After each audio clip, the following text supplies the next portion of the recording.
Арбаңыздар, урматтуу биздин көрүүчүлөр. Кыйраткан элдин кыргыз тил майрамы жөнүндө сөз кылгыбыз келип турат. Тил кытышып турат. Буга чейин дагы сиздерди жадатып келген О Шакир тили тешилгенче, калеми жешилгенче кыргыз тил маселесин көтөрө беребиз. Себеби ар намыска тиет. Бүгүнкү кыргыз тил майрамын белгилеп аткандыгыбыз. Ары жок элдин майрамы көп экен.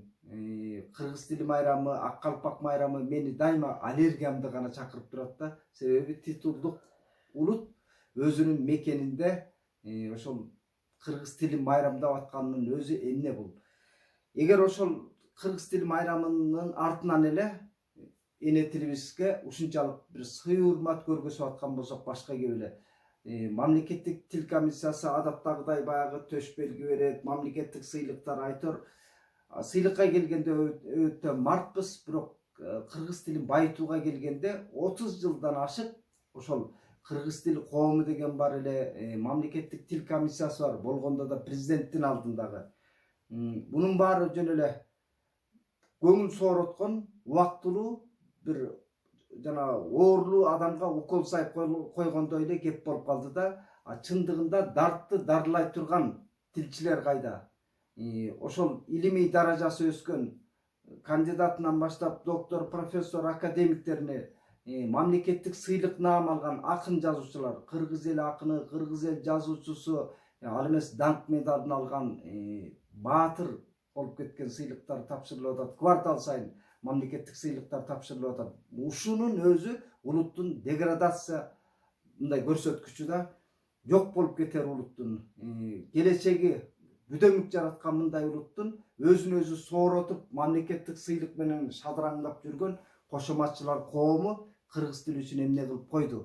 Бүгүн эң алдыңкы деген окуу жайлар, жеке мектептер, жеке бала бакчаларда деле зерек өспүрүмдөр келечек муун өсүп келатат, бирок эне тилинде сүйлөй алышпайт алар. Орус тилинде кайрадан. Себеби кайрадан эле ошол окумуштуулар бөбөктөр үчүн бир кызыктуу усулдарды түзүп бере алган жокпуз. Кыргыз тили тажатма болуп калды да бөбөктөр үчүнчү. Себеби кыргыз тилинде жөмөк айтсаң уйкусу келет, кыргыз тилинде бир оюндар, логикалык тапшырмалар жок үчүн балдар эмне кылат? Албетте интернетке бүгүн альтернативалык эч бир атаандаштык табуу кыйын болуп турган кезеңде биз ошол интернет аркылуу балдарды өстүрүп, балдардын кызыктырууга кыргыз тилине эч бир жаратмандык кудуретибиз жетпей аткандан улам балдар бешиктен бери чыккандан тартып эле орус тилинде, англис тилинде сайрап, кыргыз тилинде өз оюн айткысы келбейт. Себеби кыргыз тили прогресстин тили болбой калды. Кыргыз тили ушакчылардын тили болуп келатат, кошоматчылардын тили болуп келатат, эки жүздүүлөрдүн тили болуп келатат. Ал эми прогрессивдүү тил катары колдонбой калгандыктан улам кыргыз тил дипломатиянын тили болгонго жараган жок, саясаттын тили болгонго жараган жок. Кыргыз тилинде илим жазып аткандар өтө саналуу. Кыргыз тилинде окумдуу, өтө тиражы чоң адабияттар дагы саналуу. Чаң басып макулатура болуп китеп дүкөндөргө толтуруп коюп атабыз. Ушуну көрүп туруп анан кантип кыргыз тил майрамын чын жүрөгүңдөн бир кубаныч менен майрамдай турган майрам. Эй, жолуң болгур кыргыз, өзүңдүн мекениңде титулдук улут калпак майрамы менен, ак калпак майрамы менен эне тил майрамын бул майрамдагандан өткөн бир арсыз, намыссыз ушундай элдин майрамы канчалык көп болгон менен кана биз ушул кыргыз тил майрамы күнү кадам сайын кездешкен мүчүлүштүктөрдү бир өзүбүздүн катачылыктарыбызды оңдоп атабызбы? Өзүбүздү өзүбүз сооротуп келатабыз. Той аштарда сайрап ырдап, той аштарда ыр окуган акын жазуучулар, артисттер сыйлык наам алып атат. Ал эми элетте болсун, шаар жеринде болсун, кыргыз тилинин күндөн күнгө кедергисинен кетип, кыргыз тил Кудайдын боору органдай акыбалга келатканын сезбей туйбай атабыз. Коомдун эң алдыңкы өкүлү деген интеллигенция кыргыз тили үчүн коңгуроо кагымыш эткен менен бир жолдорун айтканыбыз жок. Бүгүнкү күндө биз блогерлер, журналисттер, жазмакерлердин баары кыргыз тилинде текст курасак дагы кыргыз тилинин ашмалтайын чыгарып бүттүк. Орус тилинин көчүрмөсү болуп калды кыргыз тил. карапайым элдин арасында деле кыргыз тилге болгон мамилени көрсөңүздөр, орусча эки ооз сөздүн башын кошо албаганы дагы келиним төрөтканада жатат дегендин ордуна келиним больницада жатат, балам садикке берилди, свадьбасын берели деп атабыз. Ушул сыяктуу мите сөздөрдөн арылбай койду кыргыз тил.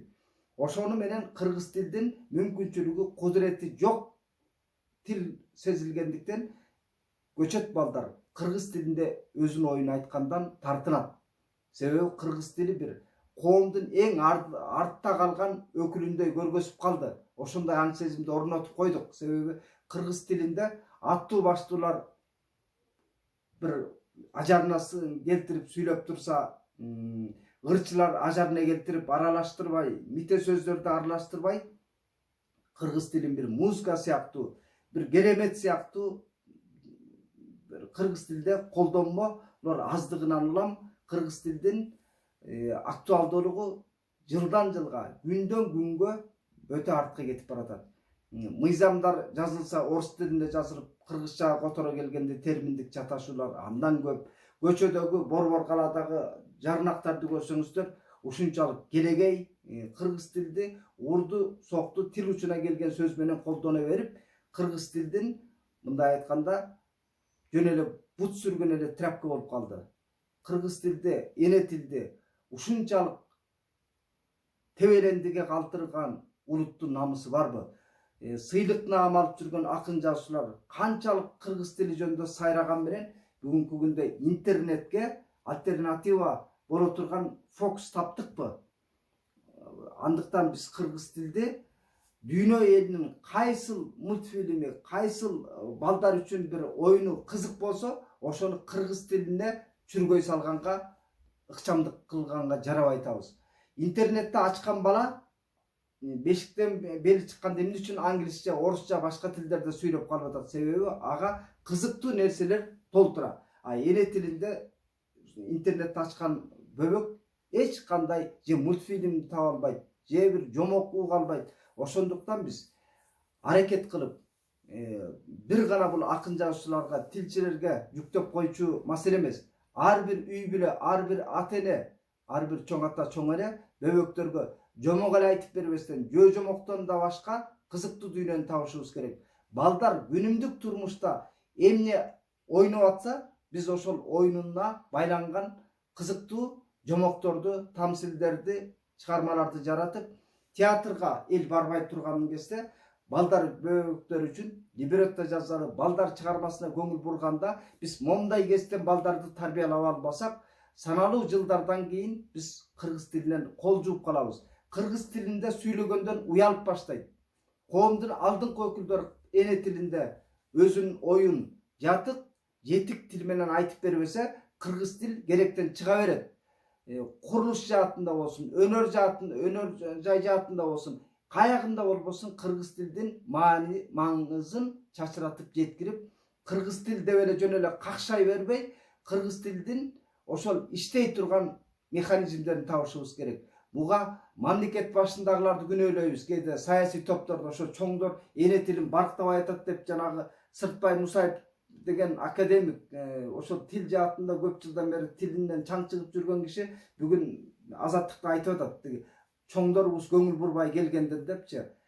Чоңдор эле эмес бул. Айыпта ар ким өзүнөн издеш керек. Үй бүлөсүнөн издеш керек. Үй бүлөмдө атам, энем деген сөздү, атам, апам деген сөздү, мамам, папам деген арнамысы бар эл ошол бир качан мите сөздөрдөн арылат. Эмне кыргыз тили, эне тили ошол бедели түшүп калабы, өзүңдүн атаңды, энеңди кыргызча айтсаң.